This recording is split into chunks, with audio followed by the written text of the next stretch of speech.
Tier 39 is what you're looking at there, and that Super Bowl 60 sign as we are counting down to Patriots and Seahawks on Super Bowl Sunday. First Take is live from San Francisco, and Dak Prescott was in town for the Pro Bowl this week. Was asked about never making it to the Super Bowl. Here he is. Monkey gorilla, he grows, he gets bigger each year that we don't make it, and that's real. Talking to Micah, it's one of those things. You become a rookie, you get in here, and everybody thinks they can win the Super Bowl, and they think how easy it is. And when you have a year like I did as a rookie year, you think you're gonna have multiple opportunities to get back, and you sit here in year 10, having opportunities in the playoffs and not doing what you wanted to do as a team and definitely individually, it hurts. And every year, it just means even more. All right, so the season might be over, but he's still, dishing out some facts and maybe a little bit bitter at the fact that he's not here right your now. Point, so Dan, no house money. Yeah, that's what I was thinking. Money, huh? What are you laughing about over there? I'm not laughing. I mean, it's nice to know he's hurt. He said yes. Okay, so it's nice to know he's hurt. I mean, he said he's been hurt.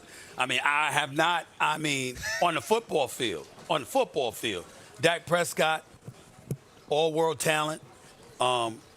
Incredible character, off the field, impeccable reputation, incredible role model, the whole bit. On the football field, I haven't seen him hurt over. I mean, there's been a lot of losses. A lot of. What do you want, tears? A lot of. Yeah, you know what? You know what? As much as he struggled, I'd like to see that at this point. You'd still find a way to knock him for it. At this point, I'd like to see that. It's like you asked the question. It's like he was like, "Hey, man, I'm going to set you up with this guy." And you were like, "Hey, well, what does he look like?" He goes, "Man, he's a good person. Thank you. He's such a nice Christian." what's wrong with that? He does so much. What do you mean what's wrong with that, Shay? He's loyal. And then you're still like, but what he look like? That's right. And that's when he go, "Oh, he ugly here too." Oh, you That's what he did to Dak Prescott. Can I ask the question here? Has Dak Prescott's Super Bowl window closed? You heard the sound from Dak Prescott. He wasn't necessarily crying. Dan, I'm going to you first. Has his Super Bowl window closed? Absolutely not. I actually believe that Dallas is starting a brand new Super Bowl window. Okay? I honestly do. One, I truly appreciate Dak's ownership and candid comments of like, the monkey is a real thing, and he's aware of it. He's not running from it. I think if Dallas, this coming season, even right now, early February, if Dallas gets average defense, they win 12 games next year. Their defense was historically bad. Worst defense we've seen in the NFL last year and maybe the last 5 seasons. They've got 4 picks in the next 2 first rounds. We can say a lot about this Cowboys organization, and a lot of it is true. I do believe early draft picks, they do better recently than people give them credit for. Fair. I think Dak Prescott is going to start like a second chapter in his career. That is I'm so sorry. Go ahead, man. I think Prescott is My bad. going to, I think he's going to start a second chapter in his career in the way that we've seen some quarterbacks that are in their 10th plus season go into. I'm not going to say Matthew Stafford-like, but I do think we can see that. I expect it to be in Dallas and not elsewhere. I honestly believe the Cowboys will get back to Super Bowl relevancy very quickly, and that Super Bowl window is very much so going to be open 2026 and beyond. Go ahead. I believe it. You're going to wait and He's finish his thoughts? relaxing. He's very Actually, comfortable. this is only going to wind him up more. I agree with Dan.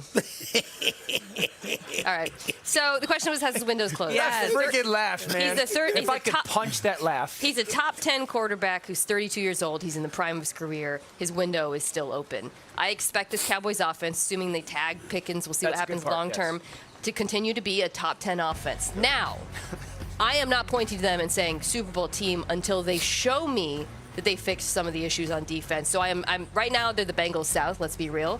But Dan makes a good point. They've got draft capital. If they can approach average on defense, no reason why this team can't win the NFC East. Yeah. The NFC East, by the way, feels more open than it did in the past. Before Ryan chimes in, Mina, I just finished getting on Dan Orlowski a few segments ago. And the question was the Super Bowl.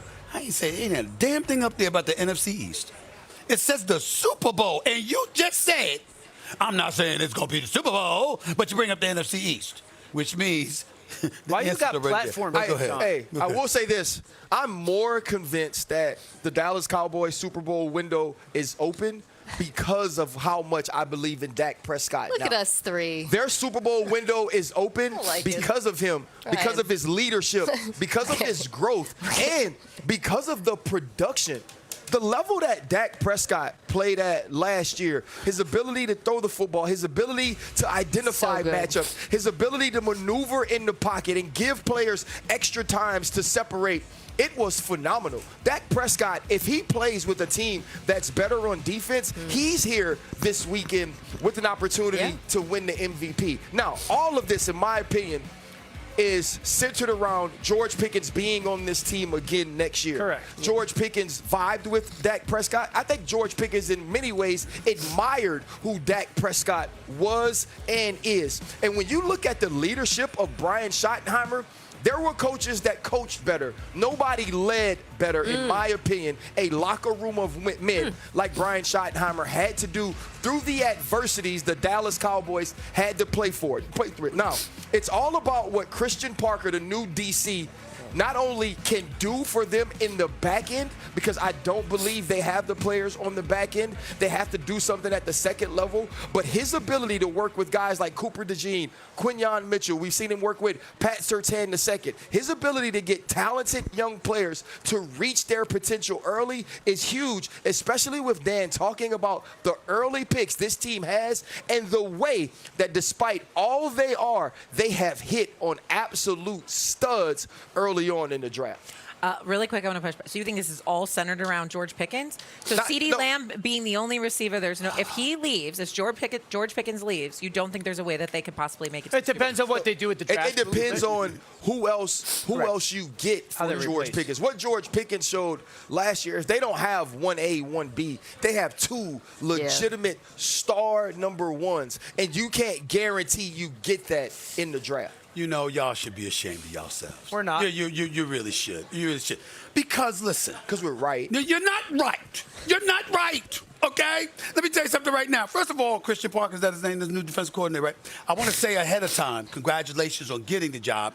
And congratulations on the job that you're going to do, because it's clearly going to be better. Last year, the Dallas Cowboys, dead last in scoring, dead last in passing yards, dead last on third down, and 30th in total yards. Of course, he's going to do a good job. Anything's going to be better than the job we just saw. Anything's going to be better than the job we just saw. There's no way to go but up. So he's fine. He's going to be just fine.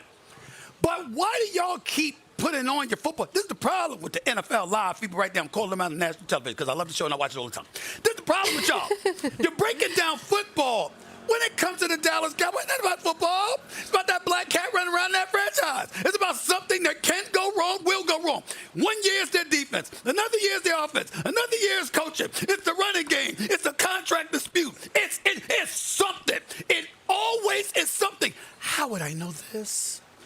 30 years. Because you're old? 30 years. 30 years, Elvis. You understand what I'm saying? Just rock. Let me tell you something right now.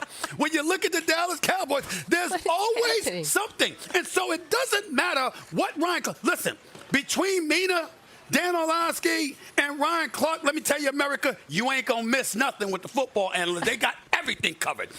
Trust me on that. It doesn't matter. Jerry Jones can step in. Hold on. Jerry Jones can step in and do something. Do something. Like, for example, the whole Micah Parsons trade. When you look at it, there's nothing wrong with Micah Parsons. Ultimately, you moving on from that. It was the timing. Yep. It was you waiting for as long as you did. I agree with that. All right. Sure. How about the deadline? How about the trades before the trading deadline? All right, you could have did it 2 weeks earlier before you lost to Arizona or something like that, because I was at the Monday Night Football game. Y'all saw me there. I was there when they lost that game. I mean, if you had got Quentin Williams a week earlier, who knows what would have happened. But there's always something. You all have said it. And Dak Prescott, let me get to him last week, because that was really where I was going. Do you know his first 4 years? There we go. You know his first 4 years. This is very, very important. This is very, very important. His first 4 years in the National Football League, he won 63% of his games. Mm-hmm. He had only gotten paid $4.9 million. $4.9 million. Okay? I know where this is going. But since that time, he's won 58% as a 5% dip. Okay? Losing record as a starter, he never did that in his first 4 years. Had 3 losing records as a starter since then. By the way, never missed a game in the first 4 years. Missed 26 games since then. And oh, by the way, $291.4 million. How much? For $291.4 million. Okay, an average of $48.6 million. So as he gets paid, the production. It's not his production. It's not just It's the sometimes it's rest him. of the team. Sometimes it's him. Sometimes it's Ben. Do you not think he's a top 10 quarterback? Yes, I do. I do think he's a top 10 Top 10 quarterback. quarterbacks window's always But open. top 10 quarterbacks do find a way at key moments. Oh, boy. You understand where Oh, they, really? don't All right, wait. they don't necessarily show Really? up. We gotta You know what I'm go. saying? I'm just saying. Bookmark that one for me. We got to go. But whose air? $291 million. Wait, whose air is the Super Bowl on next year? Ours. Can you imagine if the ours. Cowboys are in the Super Hey, let's Bowl? go. next No, year? I'm gonna have to $291 Can million. you imagine what this is gonna be like? $291 million. Insufferable. That's how much just quarterbacks telling make, you. man. Oh my goodness! Coming up Crazy here on history is First Take bigger than from you. San Francisco, there are two of the biggest stars in the Super Bowl 60 coming up on Sunday. But which player is more important to their team chances to win? Is it Jackson Smith and Jigba or Stephon Diggs? We'll debate next. You're watching First Take, presented by DraftKings Sportsbook.